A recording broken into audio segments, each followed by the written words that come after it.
Howdy, guys. Oh God, my voice is cracked. Sorry, I've been talking a lot. Howdy, guys. This is Ed, and today we're going to be talking about resumes. We're gonna have a little resume workshop, but this is gonna be part one of two that I'm going videos that I'm going to be doing. Just because it's a lot, guys. It's a lot to cover. So today I'm just going to dip our feet in some water. Show you guys. Let you educate you guys on what a resume is and show you the good, the bad, and the ugly uh, in today's video. Granted, it is a lot, and I am going to be diving deep and dissecting everything bit by bit.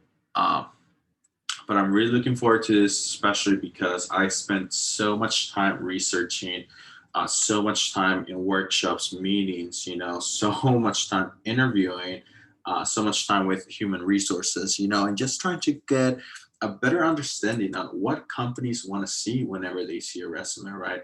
I mean, they get thousands upon thousands of resumes each day. So, what are you going to do to make sure that you set yourself aside, apart from the rest? What are you going to do to make sure that your resume gets through the application applicant tracking system, right?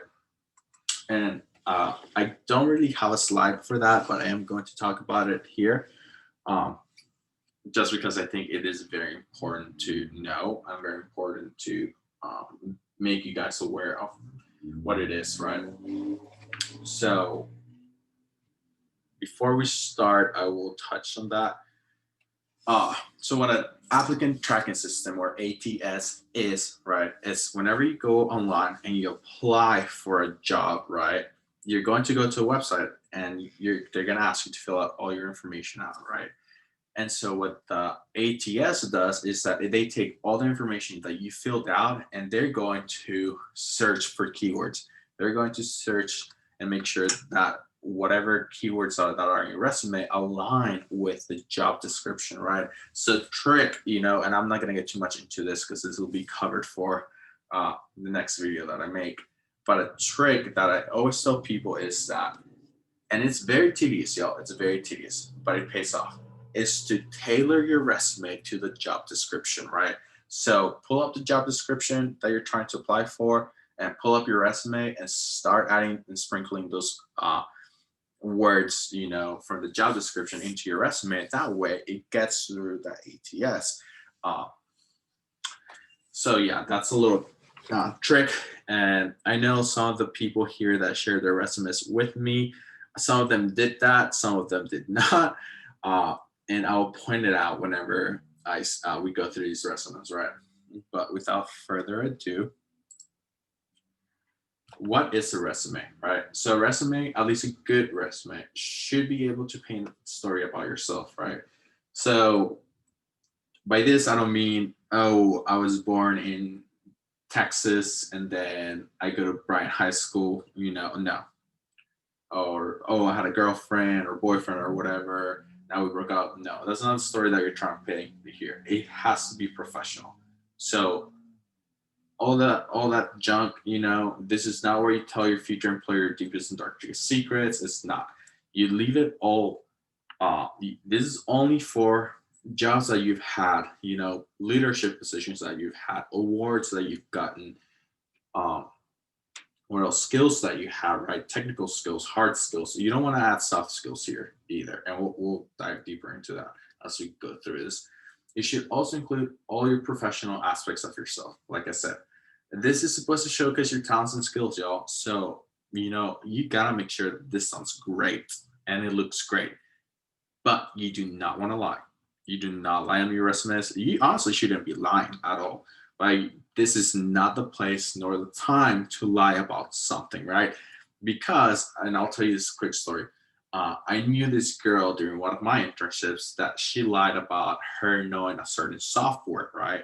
So what happens? My boss tells her, "Hey, I need you to do this in this software," and she had no clue on how to do it, right? Luckily for her, I did.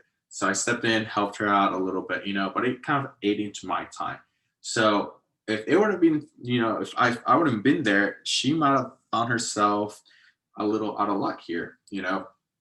So you never want to lie in your resume, and you never want to hide things either. Be as clear as possible, blunt as possible, transparent. Okay. Okay. So what does an all right resume look like? And this is just me trying to be nice. Just kidding. This is an all right resume. I've seen way worse in all my years that I've been helping people create their resumes. But yeah, let me pull that up here and share my screen. New share. There we go. All right.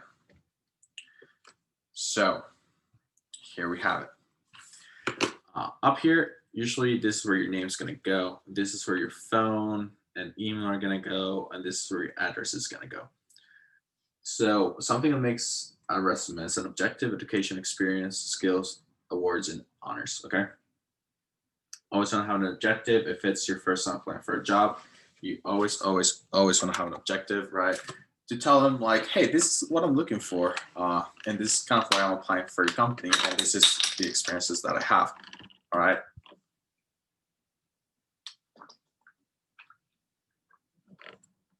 So education. Notice how I scratched University of Texas A&M. It's a big mistake, y'all. You should know where you go to school. You should really not mess that up at all. So it's not University of Texas A&M, it's Texas A&M University, right? You want to have the city that you're in and the state, because there's a lot of universities like Texas A&M that has different branches, that's right. So a branch is Corpus Christi, a branch is Commerce, a branch is Galveston, a branch is Kingsville. So you want to specify which branch you're in, and you do that by specifying the location, right? Because there's only one Texas A&M University in College Station, Texas, which is TAMU, the main campus. You also want to have your expected graduation date.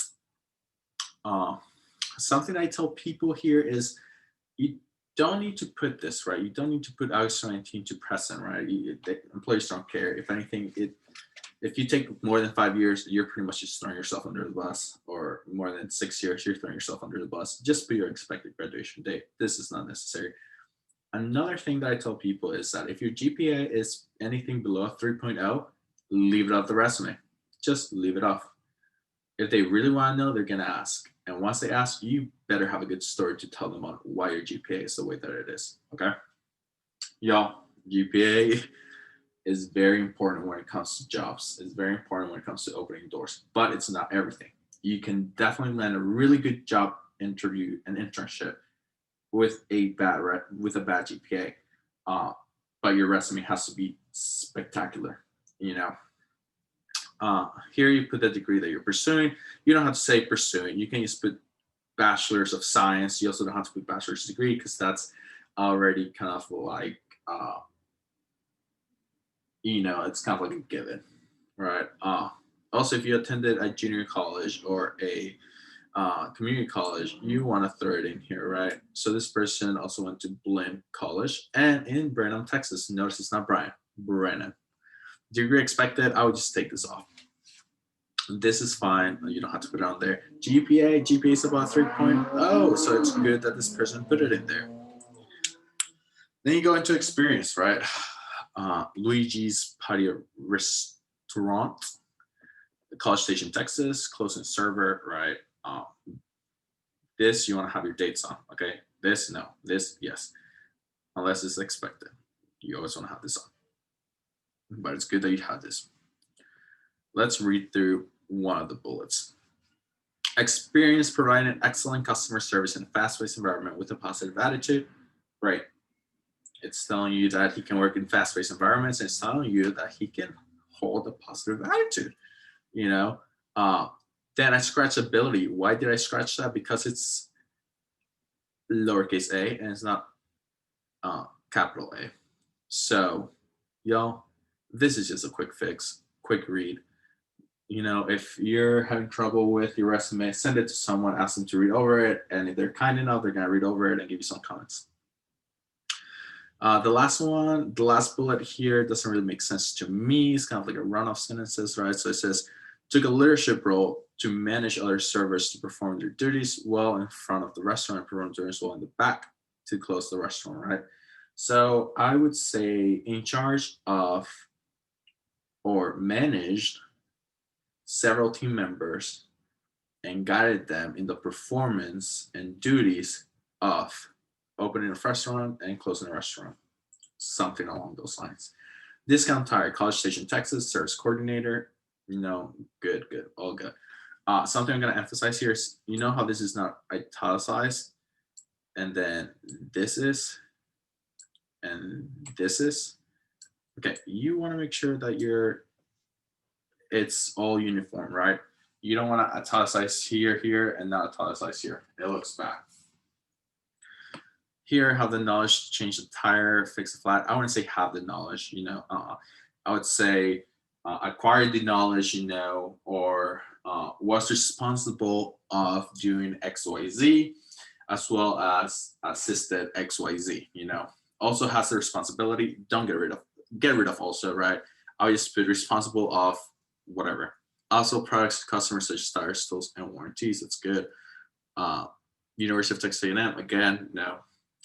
Engineering teaching assistant. So something that I would have emphasized here more is your engineering teaching assistant position. Why? Because to be a TA at a university level, you have to have really good knowledge and a really good grasp of the subject, right? They don't just let anyone be TAs. And what a TA is that they're the ones running labs, or they're the ones helping the students, do X, Y, Z. But also another thing I want to point out is that you see here, he or she has 3 bullet points. They have 3 bullet points. Then here, this person just has 1. You want to have a really nice uniform resume. And I mean, it's not like they don't have space, there's a lot of space right here and right here and right here, So you want to make sure you're utilizing the most out of the space, right? You see all this empty stuff, don't like it. I also don't like this. Why isn't it all shifted here? Get rid of familiar, and I would just put proficient or knowledgeable or whatever on MATLAB, not familiar. And notice how all of these are hard skills, right? They're not soft skills, they're hard skills, technical skills, right? You don't want to put soft skills on your resume, right? Because they're going to figure that out whenever they interview you. Awards and honors, this is always good. So overall, I would give this a 5 out of 10. I think that the person has a good idea of what a resume is. I think that this person, could have spent a little more time on it, do a little more research, right? But overall, 5 out of 10. Definitely not the worst resume I've seen. And now let's do new share. All right, so what does a good resume look like? And this, in my opinion, is a good resume. I wouldn't say it's the best, but I would say it's a good resume. So here, this person has, this is where your name goes, like I was saying on the other one, your address, your phone number, school email, objective, great, education, great, everything good. Again, uniform. This is uniform. This is not uniform, right? Notice how this person has their title at the bottom. It gives more space for longer titles up here, but it also eats up space. A trick that I can tell you guys to save space is, instead of saying September 2016, just put 09/2016 to present. That right there saves you so much time and space. So you can add more space and more stuff. So that way you don't only have 2 soft skills, which you shouldn't have soft skills, but okay. This person maintained constant communication with alumni, which strengthened the overall. Okay, good stuff. Conducted, communicated. I love all these action verbs, all of them. They're good. They're showing ownership, leadership, right? In charge of, great. Flick, first religion, Christ. Okay, this person took leadership positions, right? Varsity team captain, service chair, child development, all good stuff, right? So this is something I tell my peeps to do. If you served in an organization for more than 1 year and you had different positions, just throw it on there. Service chair from this year to this year, and then child development member from this year to this year. It's good stuff. in charge, responsible, conducted. Yo, all this looks good. Um, Service, okay, this is good stuff. You're telling me that you like the community, that you want to be plugged into the community, right? And you're telling me that you sacrifice your Fridays from 5 to 10. Wow, that shows a lot of willingness and care for the community. Skills, team player, product development. Y'all, skills should be technical and hard skills. They shouldn't be soft skills. And I'm going to say that again. Okay. Also, your objective, it's great that you have an objective, but after your first internship or work experience, and I would say internship, after your first internship, get rid of the objective. It's just taking up space, okay? But before then, don't get rid of the objective, right? Because when you apply for a company, then it's like, okay, you're obviously you read through a position and that's what you want to apply for, right? So your objective is to get that position, right? An objective is also good whenever you're trying to change roles. So let's say I'm working as an engineer and I now want to switch into marketing. Okay, why do you want to switch into marketing? Okay, that's when your objective should come into play.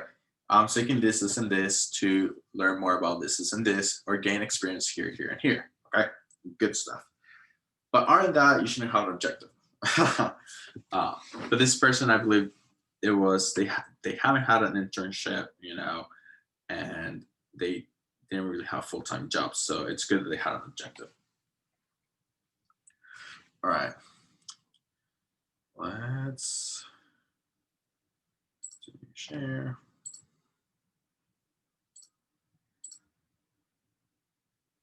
All right. Now, what does a really good resume look like? I'm excited about this one because I helped this person a lot with the resume, and they take all my consideration, all my advice into play, and they got a really good job out of it, help them land a job. So this person is a mechanical engineer. They have a very, very good objective. So detail-oriented mechanical engineer with a background in design, safety, and automation, previous manufacturing experience, versatile and efficient with proven problem-solving skills, experience with SolidWorks, technical writing, and teamwork, and committed to achieving project goals in timely and budget-conscious manner. Awesome. You're saying, you right there just said all your technical skills. You just said you're budget conscious. Trust me, when it comes to companies, they're all about the money and they want to make sure you're not overspending. This person, I like this, I think this looks good.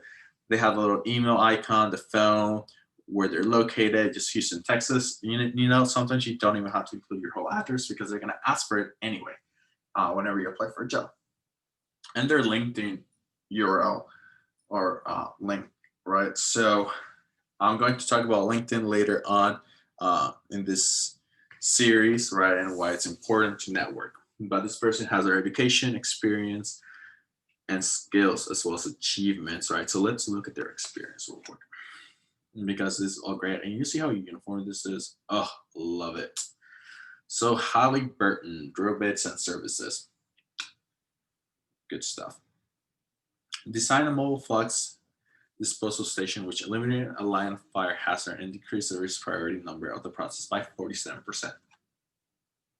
Yo. Notice how this person has 47%. She is telling you what her work was able to accomplish, and she or he measured it. Okay? This person is great. Implement 28. Okay, you're measuring how much stuff you're doing, which is great. 28 implementations in what, less than a year? Good stuff. Evaluate it. It shows that you're taking responsibility. Conduct this shows leadership. Road job safety analysis and work methods, equipment, blah, blah, blah. Facilitate employee training. Wow, okay, that's awesome. Apply root cause analysis and okay. So root cause analysis is part of something that we call lean manufacturing or Six Sigma, right? Or Lean Six Sigma, which is a problem-solving tool, right? So if you include this word into your resume, then it shows that you know what you're talking about when it comes to lean manufacturing or Six Sigma, which is really good. So you want to sprinkle these words here and there. I'm pretty sure this person went through a job description and tailored their resume to make sure it matches that job description. That's why you see the root cause analysis there. That's why you see safety audits there. Root cause analysis right here, safety audits, agronomics, risk priority number. Yeah, good stuff. And this person worked as a fabrication center technician, right? And center volunteer. Okay, so okay, yeah. So this person pretty much had volunteer and then got a full-time position, which is great. It shows determination. It shows that they actually cared about the job before it even was a job for them. It shows that this person can move up. Shows a lot of potential. Consulted, machine, instructed students in materials and manufacturing labs and mill and lathe operations to better their understanding of design for manufacturing. Ooh, good wording, design for manufacturing. That's big in industry if you're going into engineering. This person also has an internship. Okay. Backtrack. Notice how there's no GPA. Yeah, GPA falls off after your first job and your first internship usually. Because I know this person and I know their GPA was pretty good. If it's a 4.0, add it, throw it in there. Okay, if it's not, then it doesn't matter. Detect-A-Chem, mobile detect, pouch assembly line, automation project. So this is more than likely a capstone project, but I love that this person's measuring it by percentages and dropping, things like CAD and stuff like that. Something else that I noticed here that I just looked through over, this person name dropped 2 big companies, right? This person was already working for engineering. They name dropped Shell and Chevron, which is great, right? Because it shows that you can work with outside providers, not just the company you're working for. Skills, great. These are all technical skills and achievements. Overall, this resume, I would say a solid 8 out of 10. Which is really, really good. So let me share. I wish I could just share both screens at the same time. So we will learn how to write a good resume next time, just because this video took 22 minutes and I had a 15-minute time limit. But it's just a lot because resumes are a lot, y'all. And I just poured so many months and hours of knowledge that I spent onto you guys, and that wasn't even just the whole gist of things. So I will see you guys next time. I hope you have a good weekend and stay safe, stay corona free, be smart, do smart decisions, make smart choices. But if you guys need anything, let me know. You know where I'm at, you know where I be. So have a good weekend. Thanks and good one.